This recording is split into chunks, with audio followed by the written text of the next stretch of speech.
Hi there. Welcome to LSB Feasters Radio Channel, where we keep great radio from the past alive just by sharing Airchecks and other odds and ends from the radio business. Today, we are featuring an Aircheck from probably one of the most outrageous talk show hosts ever. I'm talking about the one and only Tom Leykis. Tom actually started out as a jock and would do funny things with Mark Simone on WPIX New York, and then Howard Hoffman at WABC back around 1980-81. But eventually, Tom went out on his own and then moved into talk radio and managed to do talk radio in places like Boston, Miami, Phoenix at KFYI, and eventually made it to KFI Los Angeles.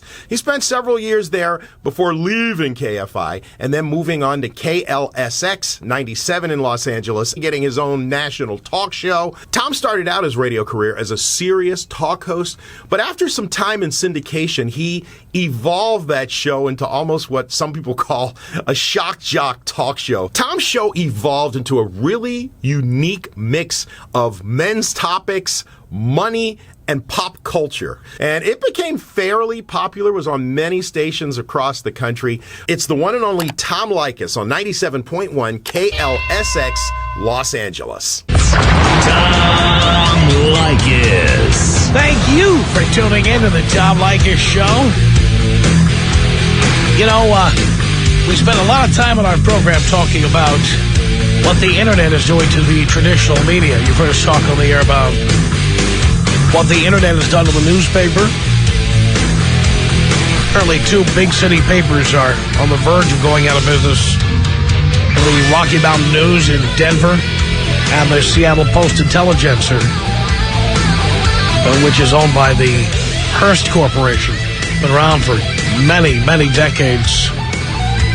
And it's currently losing $16 million a year. And honestly, anybody in the newspaper business in the Pacific Northwest will tell you about the PI that the biggest problem they've had is that the news is freely available online. And, of course, over the years, as you probably know, newspapers have made their share of mistakes. Many of them have, of course, cut back on local coverage, fired reporters, reduced the city rooms and what have you. Print a lot of wire stories instead of local content. And by gum, the newspapers now are shocked that people don't want to read the same UPI and AP stories in the paper and pay $6, $8 a week to get it, as they can get online for free and get it a day or two earlier. They're shocked. So the newspaper business has kind of been screwing up and hanging themselves, essentially, by giving away their work online. You can disagree with me on why you think they're in trouble, but the circulation of newspapers has gone down dramatically. The advertising lineage in newspapers is at critically low levels. And newspapers are on the verge of becoming dodo birds. We've talked about other media as well that have been done in by the internet. And in many cases, when they've been done in by the internet, they did themselves in. They did themselves in. Through mismanagement, short-sightedness, failure to embrace technology, and what have you. And in this segment of the program, we're going to talk about the music industry. Because here is a prime example of what we're talking about. The music industry was obscenely rich at one time. I mean, do you remember the money they spent? You know, the concert tours they mounted, the cost of the average music video in the salad days of MTV, you know, back when MTV had no other programming but music videos, and the record companies were spending hundreds of thousands of dollars to produce one video, and they were hiring these big directors. Ridley Scott produced music videos, for God's sake. Crazy. And now the music industry is hurting, and it's hurting very badly. And we're here to talk with our guest, who is going to talk to us a little bit about why he thinks that happened. The book is called Appetite for Self-Destruction. Steve Knopper, thank you very much for coming in. Thanks, Tom, for having me. You are a contributing editor at Rolling Stone. You've been watching this, kind of close up for a long time. What happened to the record industry? I mean, besides just the fact that there has been a decline in the sale of CDs, the profitability of the music industry, the profitability of the concert industry, the merchandising, I mean, everything seems to have just gone down the drain. What happened? Well, first of all, my book deals with the record industry. The concert industry is not doing so poorly, actually. But well, that's only true, though, if you're talking about 50 and 60-year-olds like Madonna and Mick Jagger. Yeah, the top levels of the concert industry are definitely doing pretty well, and the smaller levels aren't doing as well. You can shoot a cannon through some of the smaller concert venues these days. I guess so, yeah. Newer bands. Yeah, you have a point there.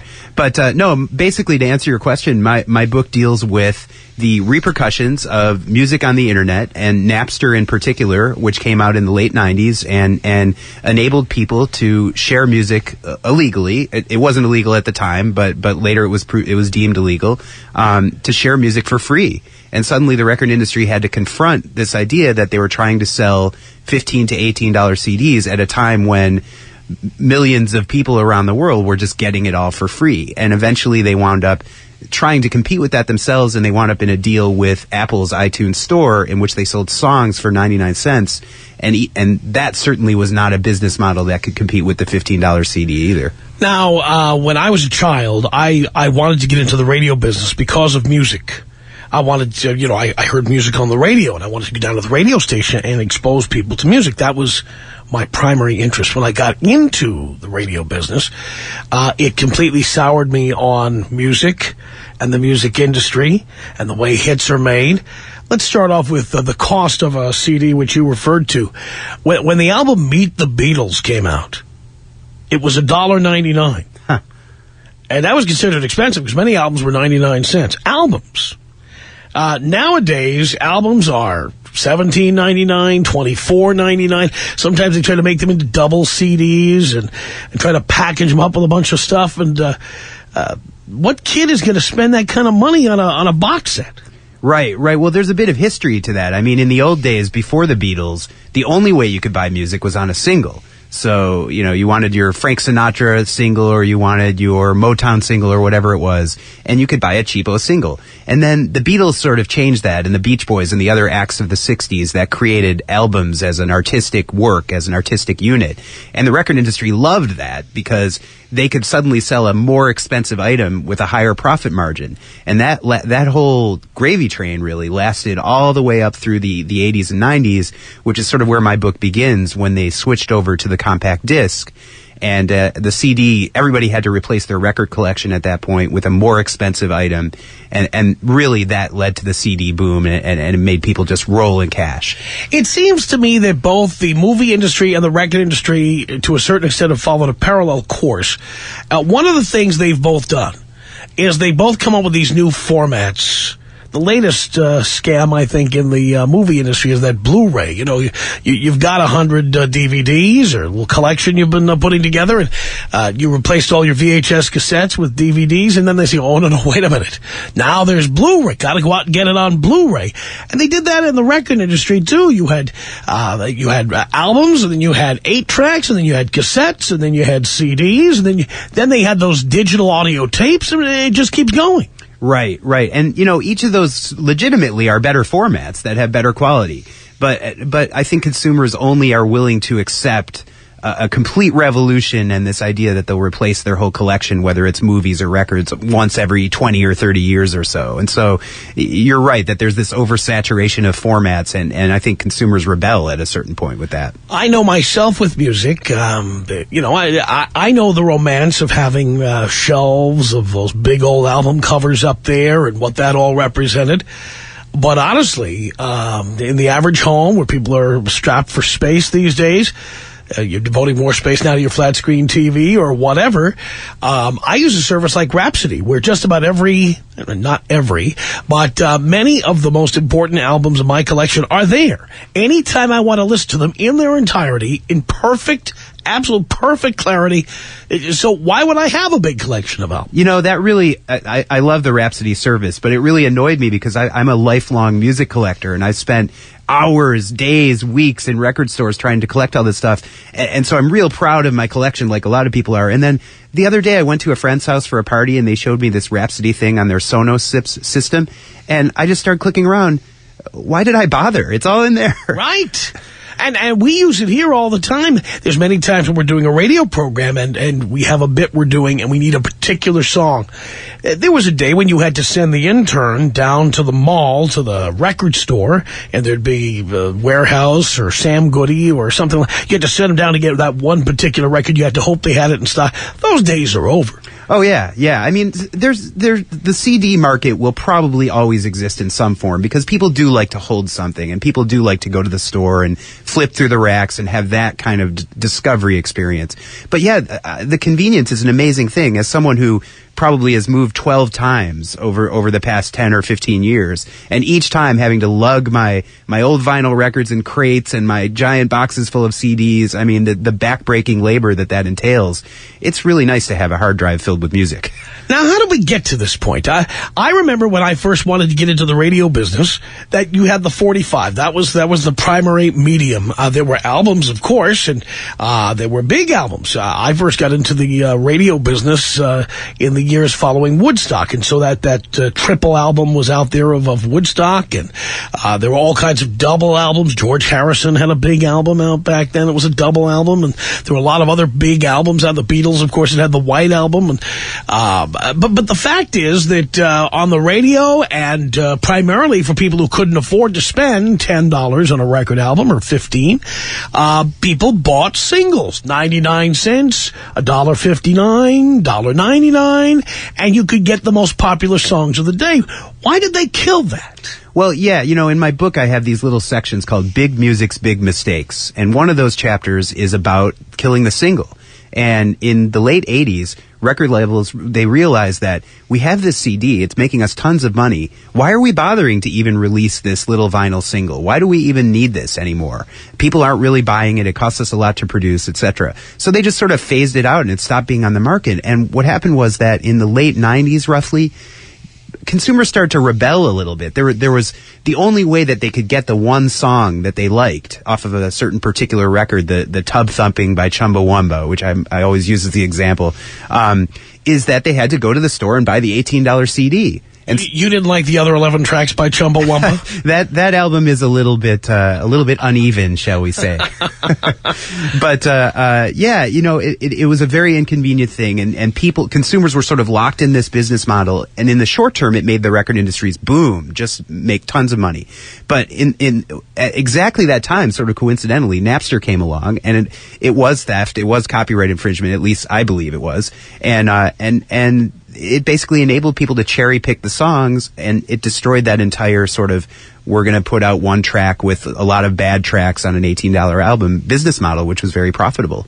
Yeah, but it was profitable because people didn't have choices. And by the way, and I know your book is specifically about the record industry, but there are parallels in almost every entertainment medium right now. I mean, look at television with DVRs.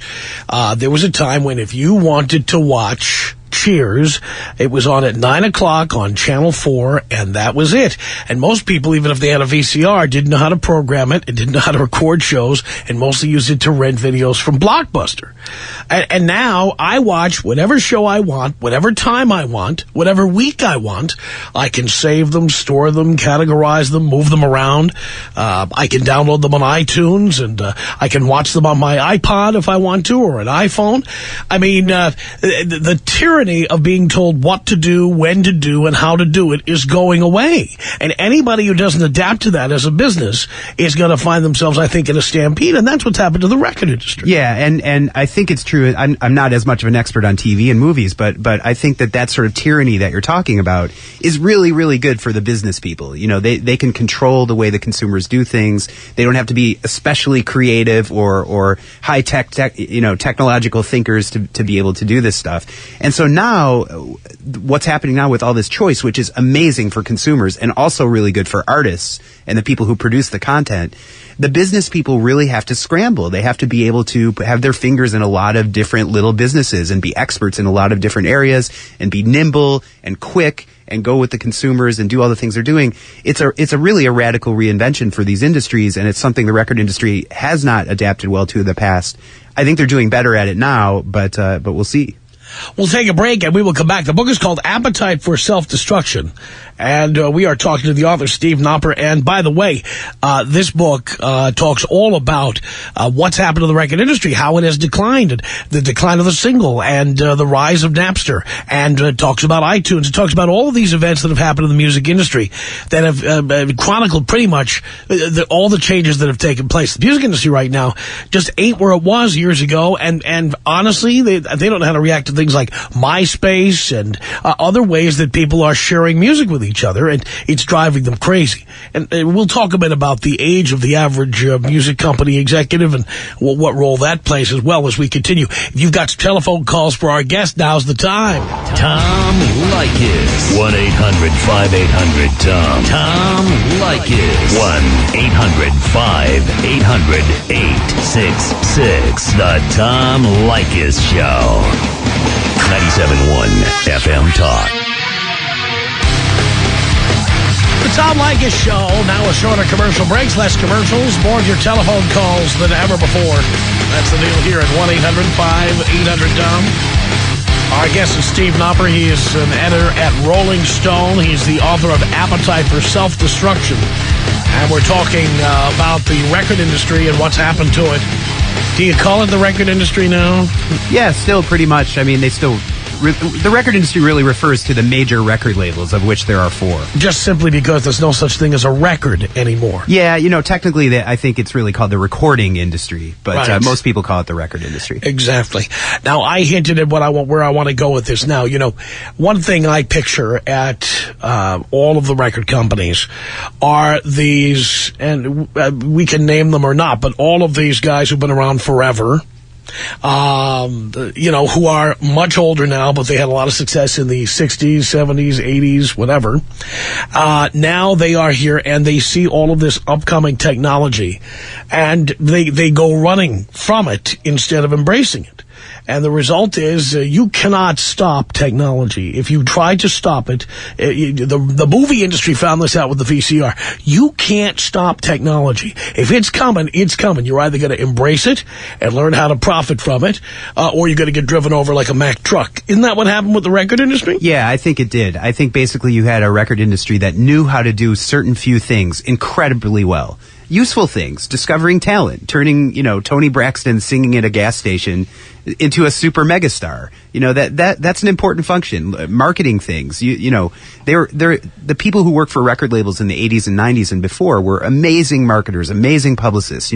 They had the greatest talent, but they didn't really have technology people. And the ones that they did have who were very good, they didn't listen to them. You're right. They had people in charge who were sort of set in their ways, older people. Frankly, these guys have $10 million a year salaries and bonuses and all this stuff. Probably same with newspapers. They don't really have that much of an interest necessarily in building the new model. They'll just retire and take home their money and not worry about it. Remember the arguments about building devices where you could dub a cassette to a cassette? I remember when I was a kid and in my early days of wanting to be a disc jockey, I wanted to put together my own cassette tapes. Similar to what people now do with an iPod. I wanted to put my songs on a tape and then be able to listen to my songs played in the order I picked them. And eventually you had to do things like tape songs off the radio and hope the disc jockey wouldn't talk over the intro of the song so you could get a clean representation of the song. Or you had to learn how to make your own patch chords and patch things together. They made it impossible to dub a song onto a cassette tape. And it took years for them to get that together. Well, the record industry has a long history of being paranoid about being able to copy things. That one word, record, is a very troubling concept to many who have worked in the recording unless industry. They're doing it. Right, exactly. And so yeah, the rules have been very strict over the years, and just why you can't do certain things you want to do. Cassette tapes were always a problem. Eventually they realized cassette tapes were not really that big of a threat because it's hard to copy those things. It's time consuming and hard. And, they stamped out the digital audio tape for that very reason, because the industry felt that a digital audio tape would make it too easy to copy a CD and then make a copy of a copy and a copy of a copy of a copy, on and on and on. And that would lead to international piracy, international bootlegging, which was a big problem and still is a big problem. But the fact is that paranoia explains the way that they acted when Napster and MP3s popped up, and that just made what I'm discussing on a irreversible international scale, and that scared the heck out of everybody. Let's go to your calls here for our guest, Steve Knopper. 1-800-5800-TOM is our telephone number in the book. Appetite for Self-Destruction. Robbie on the Tom Leykis Show. Hello. Hey, Steve. Hey, Tom. Hey. Hey. How you guys doing? Great. I just wanted to say, the record industry, they're making those CDs so freaking expensive, if it was about $5, I think kids would go in and pick up a CD if it was cheap like that. But now, you go and they're $18, $20, no one wants to pay that much. And, even then you can go to like places like Amoeba or Amazon and get them used for way, way cheaper. Yeah, I think that's fair. I think that the record industry could stand to think about the concept of let's lower our prices, build up the volume, make consumers happy, and that's something that they've just not been really willing to do over the years. But others have taken on that function for them. I mean, Walmart and Best Buy and so forth have deep discounted prices on a lot of titles, sort of against the resistance of the record industry. And you're absolutely right. I just did a story for Rolling Stone about how you go into the Amazon MP3 store these days, and there are just some eye-popping deals on there. I saw Elvis Costello, My Aim Is True, for $1.98 for the whole album in MP3 form last week. And good deals like that. And so it seems like slowly, gradually, dipping a little toe in the water every day, they're getting a little bit smarter about that. Didn't the record companies back in the 60s or 70s fix prices so that when you went to a department store, an album was a particular price, and that was that? And there was no way. I know in New York State, I think the Attorney General got involved because there was certain collusion between record companies to keep prices at a certain minimum level. That actually is a little bit before my time that I studied in the book, so I'm not familiar with that particular price-fixing scandal, but I do talk about a little bit later when record industries sort of went in the direction of the big box stores, and they started doing a lot more business in the 80s and 90s with Best Buy and Walmart. Best Buy and Walmart wanted to lower the prices to get people into the stores so people would buy refrigerators and stuff. The record industry didn't like that, so they created this thing where if you raise the price of the record beyond a certain level, you would get benefits, free advertising from the record label. And so that was supposedly was going to help the tower records and the mom and pop record stores of the world to stay in business and stay competitive. But that was price fixing. You can't be an industry and dictate what the minimum price is. We talked about this on the air a few times, and I'm sure you've got some mixed feelings about this. Not too long ago, the big Tower record store on the Sunset Strip went out of business about 1.5 years, 2 years ago. And this was covered by every TV station in town, and people were being asked how they felt about Tower Records going away. And the responses were almost unanimous. People said, it is such a tragedy. That is so terrible to see Tower Records going away. And the reporter would say, how often do you shop here? I've been here in about 10, 15 years. I buy my albums on the internet. But it is really sad. Yeah, it is. It's really sad. I was a big Tower Records fan, and I continued buying records there all the way to the bitter end. I went to those sales. It was pretty awesome there for a few weeks in 2006, and I've been to that Hollywood store, and it's sad. I'm a person who grew up collecting records, and that experience. I tell the story sometimes. Last year, my wife and I had our anniversary in Vegas, and we went to a mall on the Strip, and my wife went off shopping, and I was just wandering around, and I noticed in every store overhead, they were playing pretty cool music.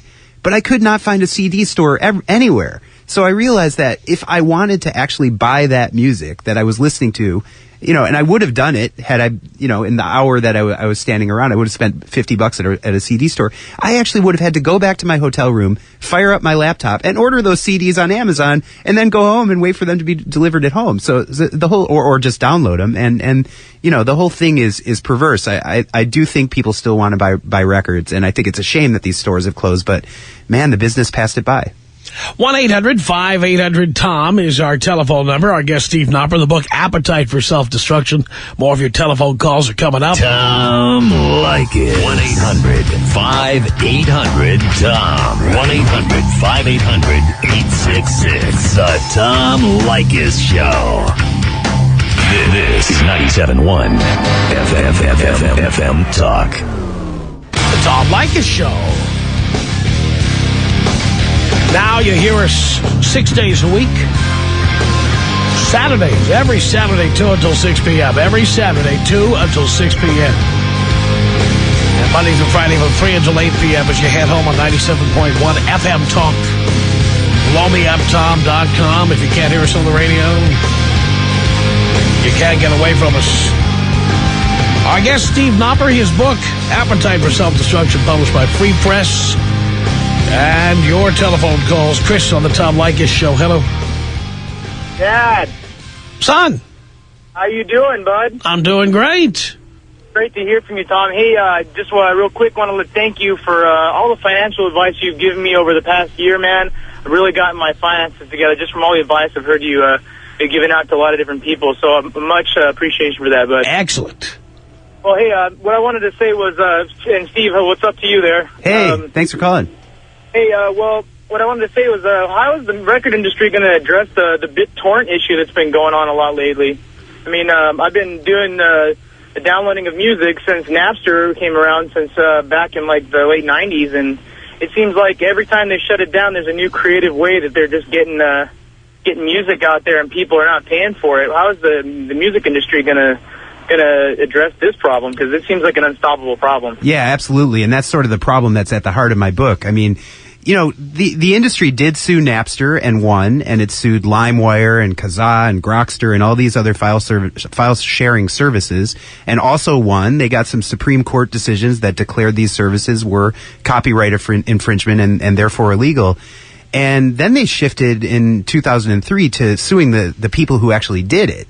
So, I mean, I think they just realized that it was just fruitless to keep suing every individual service, especially since a lot of them moved offshore. And BitTorrent in particular is really almost impossible to find because, you know, that you're actually not sharing a file, you're sharing little bits of a file, and they're coming together, you know, to make a song once it hits your computer. So it's kind of impossible. It's sort of like trying to catch water or something, you know, and so they sued the customers and they sued like 35,000 people, and that wasn't working. This file sharing wasn't stopping, and they finally had to stop these lawsuits just a few weeks ago. And so now what they're doing is they're actually trying to compete with that model. And they're just saying it's inevitable. People are just going to pirate music. We tried to stop it. We couldn't. And now they're just trying to figure out sort of a new business model about how they can do that. And one of the ways that may be the blueprint for the future is sort of what Radiohead did a couple years ago when they said, we're going to put our whole album online and pay for it whatever you want. If you think it should be free, get it for free. If you think it should be $20 or $100 or $1 million, then pay that. And had they made no money on that, although they did make money, it would have been still a great promotion for selling the CD package that they put out later and selling tickets for their concert tour later. So the recorded music is sort of becoming this kind of loss leader, even if it's not necessarily a loss for people to buy more expensive items later. And that's, I sort of think that's kind of coalescing into what may be the future business model for the industry. For several years, the Grammy Awards show, which many of our listeners watch every year, it had that one creepy, awkward segment where the president of the recording industry, whatever they call that thing, RIAA?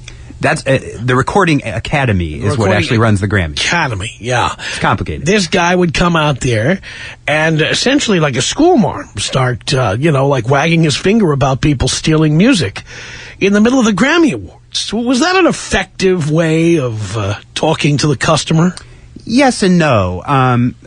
There did need to be some education. I think that 5 years ago, 10 years ago, people legitimately did not know that when they downloaded the LimeWire software or the Grokster or Kazaa software, that this was illegal because, some mom who's busy or dad who has a teenager who's doing all this stuff takes a quick glance at the Kazaa software and it says, do you accept these terms and conditions? Yes, no. Okay, well, it must be legitimate. People just didn't know. And so there was this educational campaign that ran for years and years. And supposedly the lawsuits were part of that, although I say in the book I believe that went a little bit too far. It was a little bit too punitive.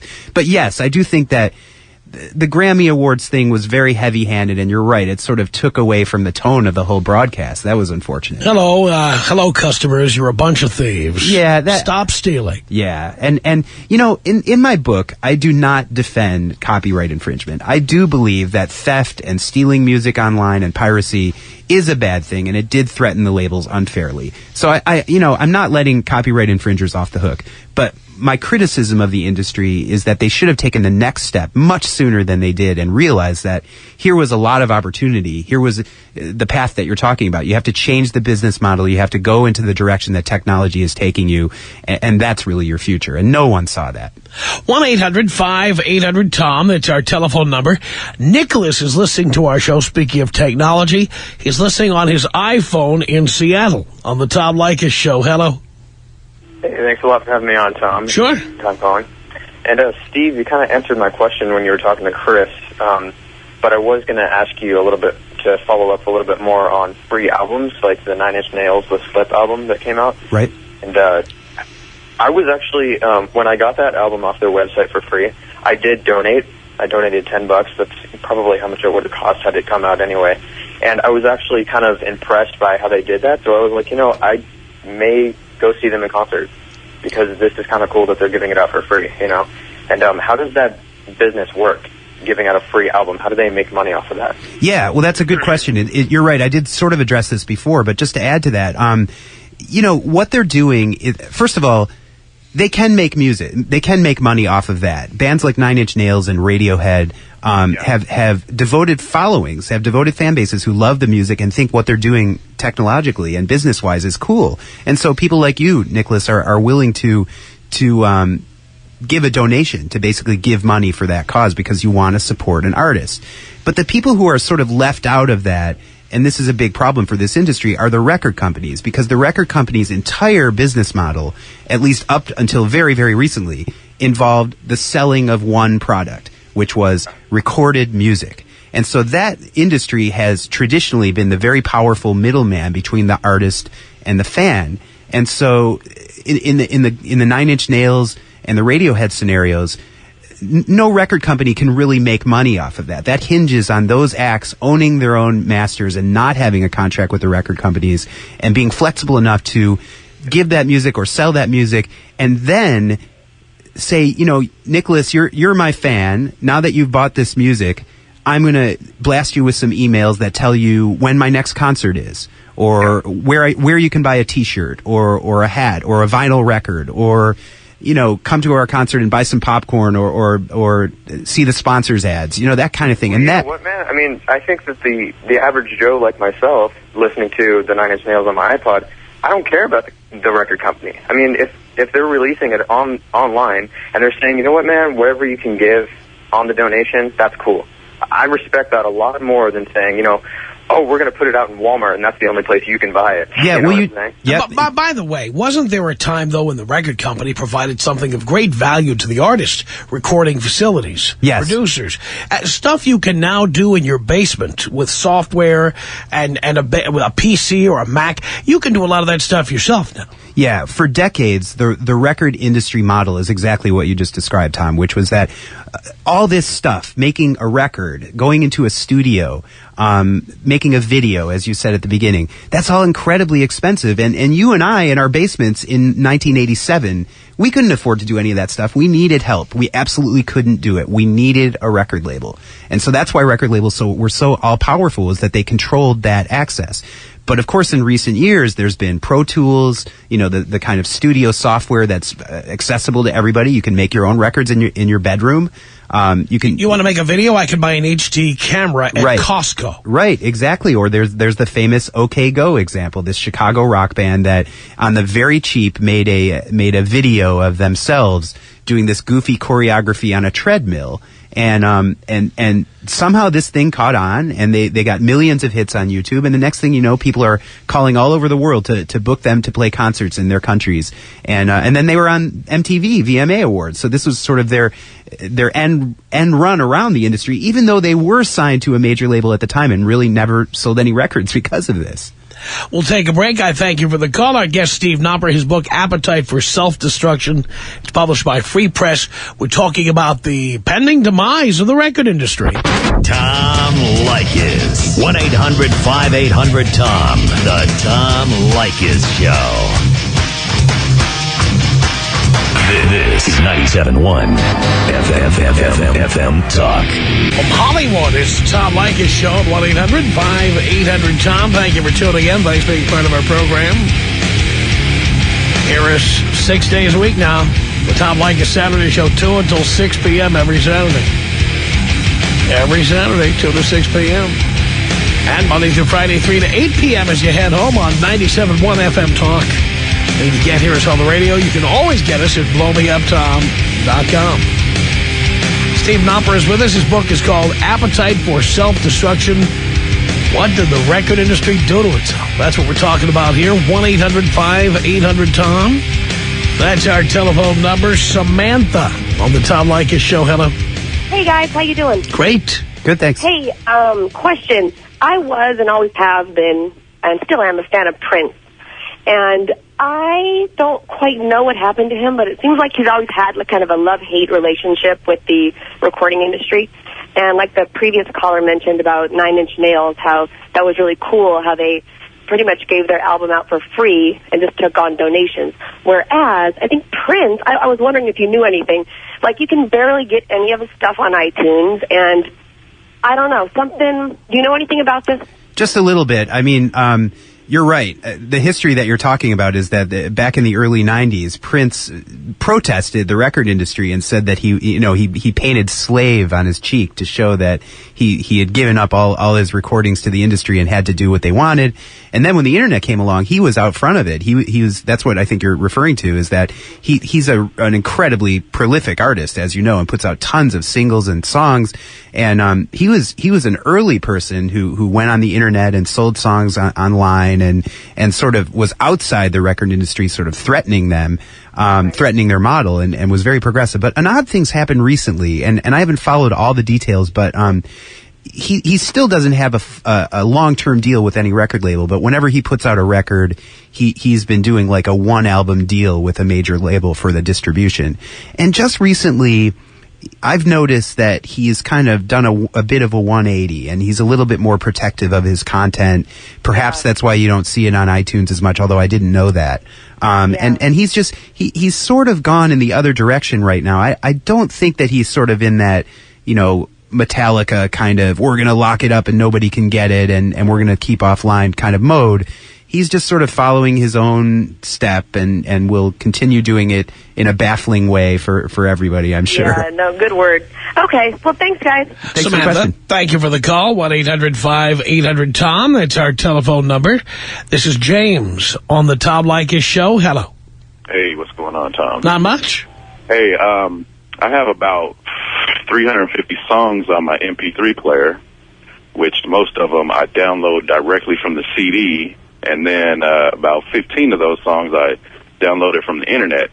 Now, those 15 songs I downloaded from the internet are clearly not as loud or crisp as the CD that I directly downloaded from. Is there some format that I'm not getting or something, or is that just a normal thing? I talk to my friends, and they say they don't hear any difference, but I'll listen to their MP3 player. I can hear the difference, and then I'll show them, and they agree with me. James, where did you download those songs from? Was it iTunes or some service, or was it P2P? I got them from iTunes, and I tried Rhapsody as well. Oh, okay. All right. So I'm not totally sure what type of format you downloaded them. There's a big debate about sound quality that's out there. The MP3, which is the most common file that people download online, is an audio compression. So what happens is that whenever you rip a song from a CD onto your computer, that song gets compressed, and the computer, the software, takes certain pieces out of the music, certain digital bits. So it's not as full and rich sounding as it was on a CD or certainly as it was on a vinyl LP. So unfortunately the standard, and this gets a lot of criticism, Bob Dylan has sort of stood up and ripped on the entire industry for going in this direction. Neil Young and others have said that what you're talking about is a very big problem for sound quality. But what's happening now is that's being changed. The iTunes Store is starting to sell downloads in a higher quality format. Unfortunately, you have to pay a little more. I believe it's $1.29 to get a slightly higher sound quality format. And there's lossless formats, which means they don't lose that kind of sound that I'm talking about. Those take up more space on your hard drive. They're usually a little more expensive. They're often longer to download. But I do believe that there is a movement that's out there saying, MP3s are kind of terrible, tinny, little sound. And I think that's changing. And ultimately, I think you'll be able to get back up there. But now, I happen to disagree. I happen to think that the average person doesn't notice the difference. Very much like in the days of videotape when everybody said that Betamax was clearly the better format for videotaping. But the average person was more interested in having fast-forward scanning of the tapes, the ability to tape 2 hours instead of 1 hour. So people chose what they call good enough technology. It was good enough. Yeah, you're sacrificing something to get that convenience. That's one answer. And the other answer is, when I listen to Sister Ray by the Velvet Underground or the Sex Pistols, which is some of my favorite music of all time, I'm not so much of an audiophile that I have to have the most pristine quality. Of course, many records, you do want that kind of sound quality. So, I don't mean to be naive about that, but I'm with you. I'm not like the caller. I'm not so concerned about the most pristine sound quality that I can get. It also works both ways because I have found on some older recordings, when they take it off tape, and it goes to a digital format of some kind, it actually highlights the flaws that you may not have noticed before when they were on vinyl or when they were on tape and you press the Dolby button and eliminate some of that hissing. I have heard digital tracks that have audible hissing on them, and it actually sounds worse, not better. Yeah, we're getting into some engineering questions here that are beyond my pay grade, but it's interesting. I have a chapter in my book about the adoption of the CD. And when the CD first came out, it got a lot of criticism because the sound was too good. Digital recording was too good. I think there was a Keith Jarrett jazz album that came out around that time, and you could actually hear in the background like the air conditioning running and furniture being moved around and stuff that the old studios could never pick up. And artists were mortified by this. It sort of reminds me of HD TV when all the announcers suddenly you can see their zits on their face and stuff like that. Too much of a good thing, I guess. Our guest is Steve Knopper from Rolling Stone. His book is Appetite for Self-Destruction, published by Free Press. Devin on the Tom Leykis Show. Hello. Hi, thanks for taking my call. Sure. Sorry if I get off topic. I just tuned in, but I guess what I'm hearing, too, is, to me, looking at record labels is kind of like looking at a bank. And in the past, we're talking about artists that have established followings, whether it's 9 Inch Nails or Prince or AC/DC. They can do these out there things because people will always listen and care. Whereas a new artist, even today, to break a new artist costs millions and millions of dollars, and how oversaturated everything is with every different outlet. And to do that, the biggest artists, I feel, become brands. It's not even about the music, which is kind of sad, but it's true. It's kind of, you're branding somebody and the music is a part of it, and then you have the fragrance and the clothing line, and with a lot of the Hollywood records artists on Disney that have TV shows. So it needs to still exist on some level where who's going to pay for all of this, because we can have the people in their basement recording albums, but that doesn't necessarily mean it's going to be good and there's going to be a direction. Well, there's certainly some truth in what you say, but we are out of time. Steve, thank you so much for coming in. Thanks for having me. I really enjoyed it. The book is Appetite for Self-Destruction. It's published by Free Press. Steve Knopper. Our email address, tom@blowmeuptom.com. The Tom Leykis Show. This is 97.1 FM Talk. Adam Carolla, Frosty and Frank, Danny Bonaducci, Tom Leykis, and more. Get complete shows now at 97.1fmtalk.com.